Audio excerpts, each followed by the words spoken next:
બેને છે ને બિસ્કિટ લાવીને મૂક્યા ને આ લોકોએ તેના રમકડા કરીને રમવા માંડ્યા. તો પછી એને ડબ્બામાં ભરી લીધા. અને હું જો આજે તો બપોર પડી ગઈ ને તોય હજી તો નાઇટ ડ્રેસમાં જ આટા મારતી હતી. અને જો હું સલાડ બનાવું છું અને હવે મસાલા નાખી અને લીંબુ નાખી દીધું.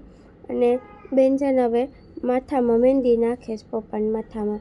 અને હવે બપોરની રસોઈમાં તો આજે છે ને મેં રીંગણા બટાટાનું શાક બનાવ્યું છે અને રોટલી બનાવવાની છે. અને પછી જો બધા જમવા બેસી ગયા. જય ગુરુદેવ અને જય શ્રી કૃષ્ણ મિત્રો. અમારે કામથી જવાનું હતું બહાર, એટલે હું પાર્કિંગમાં વેઇટ કરતી હતી તો સાગર આવી ગયા. એટલે પછી અમે નીકળી ગયા બહાર.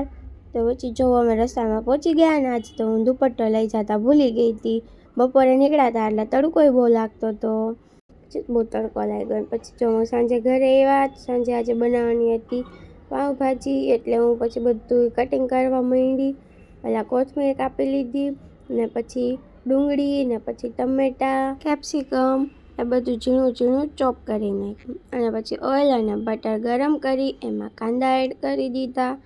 અને પછી એને સાતળી એમાં મીઠું એડ કર્યું, હળદર એડ કરી અને પછી આદુ અને લસણની પેસ્ટ એડ કરી અને ટમેટાં, વટાણા અને કેપ્સિકમ એડ કરી દીધા. અને ભાજી મેં બાફી લીધી હતી અને મેશ કરી લીધી.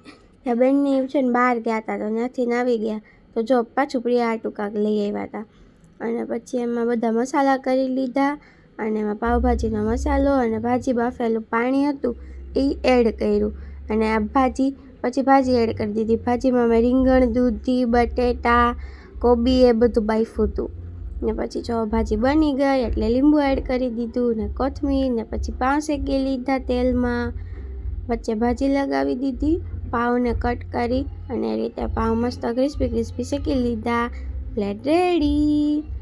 જો અહીંયા છે નજી ડાન્સ ચાલે છે. પ્રિયા બહુ ડાન્સ કરતી હતી, ગણેશજીનું ગીત આવતું હતું ને એટલે. પછી અમે પાછા રાત્રે બહાર ગયા હતા. સાગરના ફ્રેન્ડને એ લોકો મળવા આવ્યા હતા તો અમે એની જોડે બહાર ગયા હતા. તો પછી ત્યાં અમે ખાધો આઈસ્ક્રીમ. આ એનો ફ્રેન્ડ છે ને એમના વાઈફ છે. અને પછી ત્યાંથી અમે ઘરે આવ્યા ને તો મમ્મીની આજે પાછી સ્ટ્રોબેરી લાવ્યા હતા તો એ સાફ કરતા હતા.